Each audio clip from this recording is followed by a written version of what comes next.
Olá pessoal, tudo bem? Sejam todos muito bem-vindos, muito bem-vindas para o nosso estudo do tarô e a jornada do louco, jornada do herói. A gente está fazendo uma série de vídeos que diz respeito ao estudo desse livro, Tarô e a Jornada do Herói. E é uma forma diferente da gente fazer um estudo sobre os arcanos maiores. Esse é o nosso terceiro vídeo e você que está chegando aqui agora no canal pode acompanhar com a gente nos outros dois primeiros vídeos e ao longo de mais aí 20 vídeos pelo menos, em que a gente vai falar sobre essa trajetória dos arcanos maiores do tarô, que dentro da relação que a gente tem com a psicologia, a gente vai ter aí exatamente a jornada do herói, a jornada do louco, e Jung vai falar muito sobre essa questão da trajetória de vida. No primeiro vídeo eu falei um pouco sobre essa questão, de como a nossa trajetória de vida aparece em diversas culturas e diversas religiões. E até comentei um pouquinho sobre qual é a função da religião na nossa vida. Ela tem exatamente essa função de nos ajudar, de nos direcionar por essa trajetória. Hoje a gente vai ter algumas correntes espiritualistas que também nos auxiliam nesse propósito, dessa trajetória, dessa caminhada de vida, trazendo para a gente reflexões, formas de pensamento, mudanças de conduta, direcionamentos importantes para que a gente possa lidar com as nossas situações no cotidiano de uma maneira diferente. E é exatamente esse o objetivo do tarô. O tarô tem essa função também de nos auxiliar no processo. O propósito desse estudo que eu tenho feito ao longo desses vídeos é também isso, que você consiga entender o momento que você está, que momento que você percorre na tua trajetória da sua vida. E aí, mais para o final dos nossos estudos, eu vou mostrar para você exatamente como é que você vai identificar essa sua trajetória, né? Somando o dia e o mês e o ano que você nasceu e o dia e o mês e o ano que você está. Por exemplo, nós estamos em 2024. Então você soma o dia, o mês e o ano de 2024, se você já fez aniversário. Não sei quando é que você está vendo esse vídeo, então você pode aí ter uma identificação qual é a tua trajetória de vida. Quais são os desafios que você vai percorrer para que você possa ir lapidando, melhorando você ao longo dessa trajetória. Porque a gente leva da vida somente aquilo que a gente absorve, que a gente aprende, as experiências. A gente não vai levar da nossa vida nem os livros, nem as nossas roupas, os nossos carros, a gente não vai levar da vida nada disso, só a experiência que nós tivemos com essa trajetória.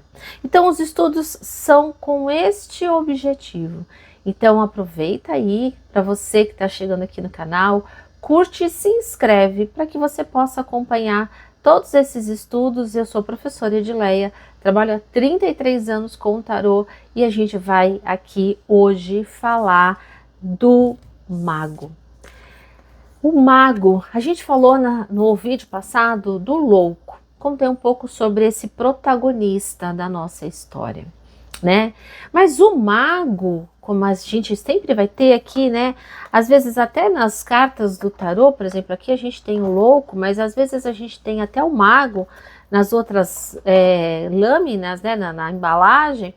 O mago, ele é a carta 1 do tarô, né? E a gente sempre vê as pessoas falando de que e eu mesma, né, no meu curso que eu faço no Núcleo Sapienza, eu também falo muito sobre essa questão, de que o mago é o primeiro personagem, né? E a gente sempre fala, o mago tem todos os instrumentos na sua mão, né? Assim, aqui a gente vê, né, todos os naipes, paus, copas, espadas e ouros, né? A gente vê todos os elementos aqui.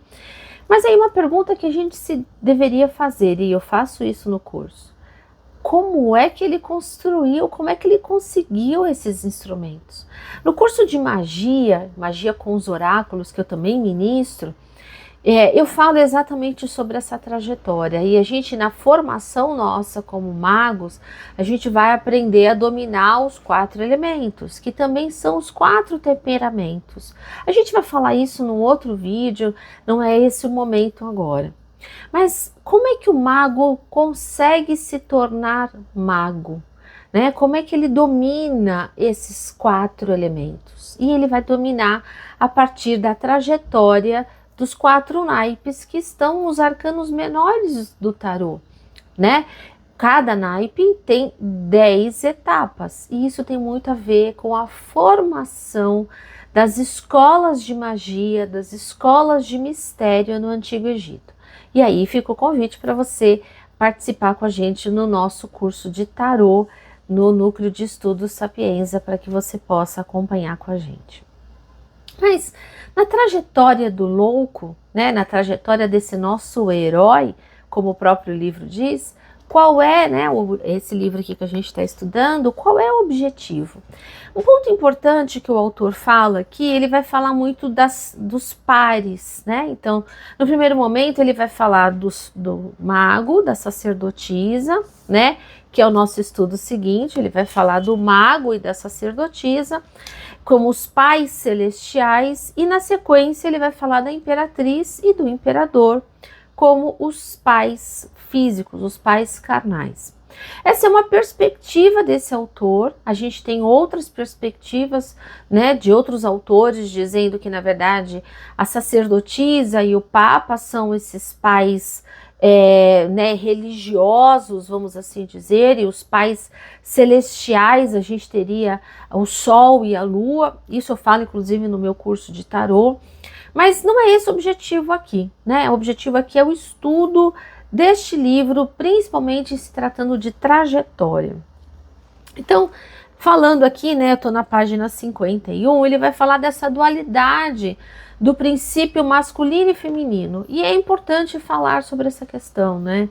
Eu sempre comento muito da relação do tarô com o hermetismo, né? Essa dualidade masculino e feminino, o gênero, é uma das 7 leis herméticas. O tarô é muito hermético, ele é todo, né, baseado na filosofia hermética. Isso a gente vê em aí alguns estudos. Eu mesma quero trazer isso para vocês numa outra sequência. Tem tanta coisa para estudar do tarô. Nossa, nem falo aqui, né? Tem muita coisa para a gente ver ainda.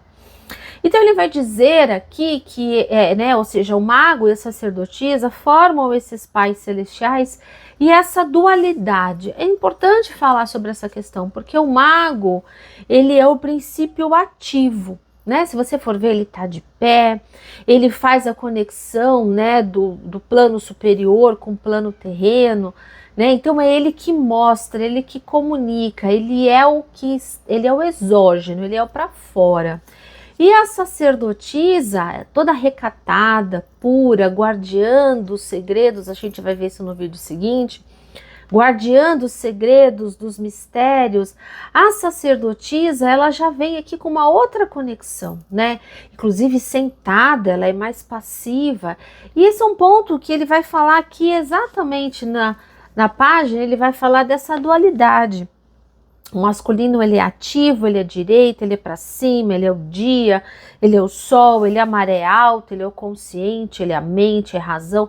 Essas características são muitas características que a gente também tem no mago. A iniciativa, né? O extrovertido, o voluntário, o causar, agir, o renovar, a análise, é bem o mago masculino, né? Já a sacerdotisa, ele é o passivo, ele é a esquerda, e a esquerda, diga-se de passagem, intuitivo, o embaixo, a noite, a lua, e a gente vai ver mesmo, né? Olha as luas aqui, na sacerdotisa, aqui embaixo uma lua, que é o nosso inconsciente, as nossas emoções, a nossa alma, né? É a passividade, é um ponto importante a gente entender aí, essa dualidade entre o mago e a sacerdotisa. Mas em se tratando de jornada, o mago, ele vai falar exatamente sobre este caminho, os 2 caminhos que levam o ser humano ao conhecimento. E que conhecimento é esse? é o autoconhecimento. Não é o conhecimento do externo, não é o conhecimento de fora, é o conhecimento de dentro. Porque quando a gente conhece a si mesmo, a gente conhece o Criador.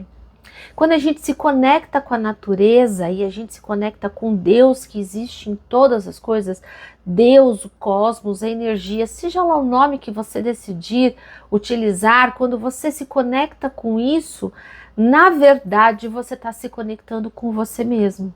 Porque todos somos feitos da mesma essência, né? Mesma energia. Ele vai falar isso. Que esses dois caminhos, o caminho do mago e da sacerdotisa, é o caminho mágico e o caminho místico, né? Isso tem muito a ver aqui com o mago e com a sacerdotisa. Ele fala que o caminho do mago, ou seja, esse caminho que percorre, que o mago inicia, é percorrido pelo homem, o homem puro. O homem que não tem maldade, que busca o conhecimento, o homem que busca a pesquisa, que penetra na natureza, que descobre os segredos a fim de compreendê-los e, em última análise, dominá-los. Trata-se do caminho que foi percorrido, sobretudo, pelo homem ocidental, que trouxe ao atual estilo de vida a bênção e a maldição da técnica. É o caminho do poder exterior e da ação, em que se faz todo o possível e quando algo dá errado ou proporciona uma sensação perturbadora, é eliminado. O herói nessa nossa história terá que percorrer esses dois caminhos, um depois do outro, a fim de alcançar o seu objetivo. Então o caminho do herói é um caminho de equilíbrio e a gente tem que passar por isso em vários momentos da nossa vida, né? Os ciclos da noite, o ciclo do dia, a conexão na razão, da emoção, o em cima, o embaixo, dentro, fora, o tempo todo é o caminho do meio. Eu falei até sobre isso numa primeira aula, quando eu falei da noção de caminho, de trajetória de vida em diversas culturas. A cultura japonesa vai falar muito sobre essa questão, né? Na cultura hinduísta, no hinduísmo a gente também vai falar muito sobre isso. Na Índia a gente tem essa questão de trajetória. Quem aqui não conhece o caminho do mago percorrido lá no livro Diário do Mago para o caminho de Santiago de Compostela? Ou seja, essa trajetória de caminho de iluminação, ela tem uma função de lapidar-se, de se conhecer. E eu falo que quando a gente se conhece, a gente não fica refém do outro, né? A gente não fica esperando do outro algo, o reconhecimento, o amor, o querer estar com a gente. Quando a gente se conhece, a gente percebe que a gente se basta e o outro na nossa vida tem uma função de agregar, de acrescentar, de tornar maior, transbordar. É tão importante essa noção, por isso que a gente vai ver esse transbordar no As de Copas, né? O transbordar do amor é quando alguém chega na nossa vida e transborda amor na nossa vida. O mago, ele é esse princípio ativo. Então, quando a gente começa uma trajetória, vamos pensar aqui, por exemplo, quando a gente começa um curso, primeiro dia de aula na faculdade, a gente não sabe muito bem quem são os amigos, a gente às vezes erra a sala, na faculdade, na escola, né? A gente não sabe muito bem quem são os professores, quais são as disciplinas que a gente vai ter. Às vezes a gente até sabe, eu vou ter matemática, física, artes cênicas, eu vou ter filosofia. A gente sabe, mas a gente não sabe muito bem como são os professores, principalmente quando você chega numa escola nova, né? Por isso que eu falei da faculdade, você não sabe muito bem como é que vai ser. E aí, hoje a gente tem ainda o tal do trote, né? Ou seja, que são aquelas brincadeiras, às vezes não tão saudáveis que as pessoas fazem, que teriam o objetivo de integrar os novos e os, né, veteranos. Mas quando a gente chega num novo caminho, primeiro dia de aula, num curso qualquer, curso de tarô, curso de astrologia, você não sabe muito bem como são as pessoas, como é que é o ambiente, o que você pode perguntar, se você não pode. Então, você está muito cru ali naquele momento, né? E eu sempre falo para as pessoas a mesma questão. Quando a gente começa algo, primeiro dia de aula, a gente não recebe o diploma no primeiro dia de aula. O diploma só vem no final. Depois que você aprende, aplica, desenvolve habilidades, corrige, aperfeiçoa, aí você aplica de novo. E você fala, agora sim. Né? Quando a gente vai aprender a dirigir, a conduzir, a gente não vai receber a carta de motorista no primeiro dia. Não, a gente vai errar muito, o carro vai morrer, a gente vai tentar fazer a baliza e não vai dar certo. É assim.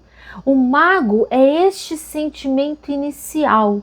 É isso que ele vai dizer aqui. Ele é o princípio ativo, criativo, ele que ilumina as coisas e aquela vontade que a gente tem de fazer algo, que é de aprender, de descortinar. Né? Aprender é tirar a cortina, é tirar o véu.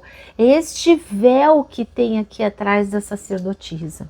Então o mago, ele representa isso, é essa vontade que a gente tem, é exatamente o que o mago vai fazer. Ele conquistou aqui os elementos, mas ele não sabe muito bem como usar esses elementos.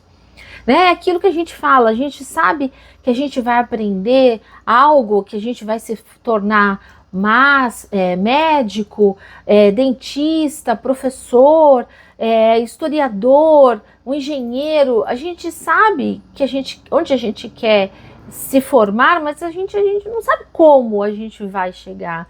Que habilidades, que disciplinas, que conhecimentos a gente tem que ter. É isso que o mago vai aprender nessa trajetória com esses 20 arcanos pela frente.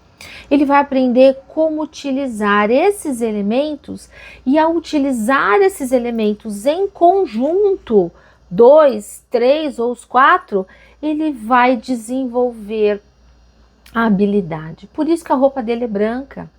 É branca porque essa pureza que ele tem dentro dele. Um aprendiz, vamos pensar um aprendiz de um mestre de obra, um aprendiz de cabeleireiro, por exemplo.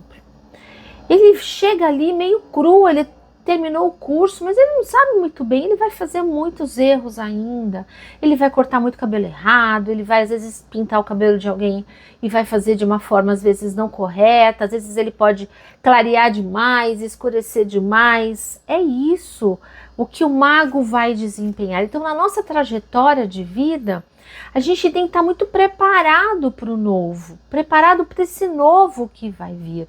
Né? E é isso que o mago nos ensina. O vermelho é a vontade, é a força de vontade. Então, quando você estiver desanimado, pega essa carta do mago e deixa ela com você, coloca no seu celular aí de fundo de tela e pense que assim como o mago que vai desenvolver essas habilidades, né, de como utilizar os instrumentos, você também tem.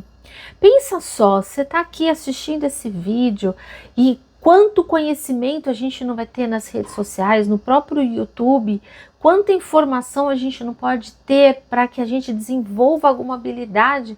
A gente tem um computador na mão e às vezes a gente fala, eu não tenho condições de estudar, eu não tenho dinheiro para isso, eu não tenho dinheiro para aquilo. Na verdade, você não consegue perceber as coisas. Então tome um tempo para meditar, se conecte. Tá vendo esse símbolo aqui em cima do mago?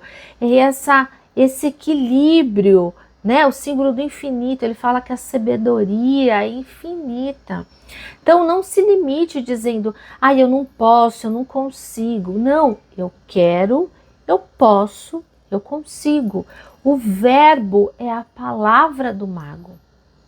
Todas as pessoas que são do dia 1 ou de janeiro, precisa tomar muito cuidado com aquilo que fala.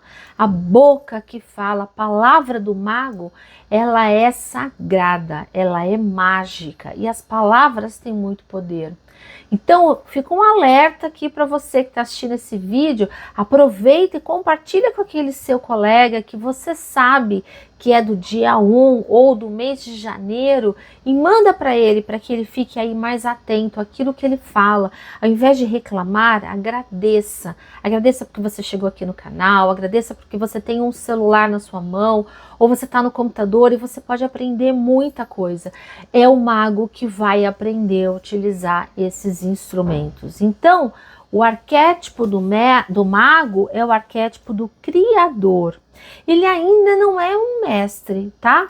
Algumas pessoas dizem que ele é um mestre. Eu digo que ele sabe usar, ele sabe usar cada instrumento isoladamente, mas ele não necessariamente sabe combinar. O mestre mesmo é o eremita. A gente vai ver lá na frente, né? A tarefa do mago é ter a iniciativa, o impulso, encarar as tarefas e realizar. Então isso é muito importante. Estabeleça metas que você sabe que você vai concluir. Nada de deixar para amanhã. Por isso, não fique enchendo a sua caixa de tarefas lá, a sua listinha com um monte de coisa. Faça uma por vez. Isso é muito importante. Olha, hoje eu vou terminar de ler esse capítulo. Hoje eu vou fazer o resumo de história. Hoje eu vou entregar esse relatório. É isso.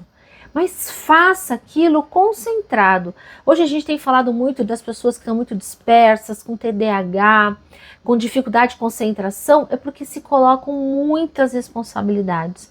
Faça uma coisa por vez. Isso é o aprendizado que o mago nos diz. O objetivo dele é desenvolver a maestria, a autorrealização e o conhecimento. Ele precisa só tomar um pouco de cuidado com a mania de grandeza.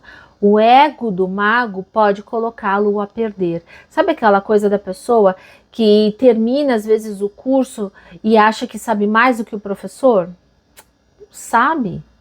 O professor já conhece há muitos anos, né? Eu vejo isso muito, às vezes o aluno terminou o curso e vai falar e quer se pôr como se soubesse mais. Gente, tem uma trajetória aí. Eu tenho 33 anos de estudo do tarô, eu não sei nada. Eu sou que nem o Sócrates, eu só sei que eu não sei nada, né? É exatamente isso. Qual é a disposição que o mago tem? Estar ligado ao sagrado. A conexão é o mais importante para o mago. Então, tenha momentos de conexão. Tenha momentos em que você vai se concentrar. Aprenda a respirar, né, para que você possa aí se conectar e receber essa comunicação, porque para fazer essa comunicação do em cima com o embaixo, somente se você se conectar. Eu agradeço a você que assistiu esse vídeo até aqui, e aí fique atento nos próximos encontros, né? Aproveita para curtir, para compartilhar e até o próximo vídeo da sacerdotisa. Namastê, gratidão, até lá. Tchau!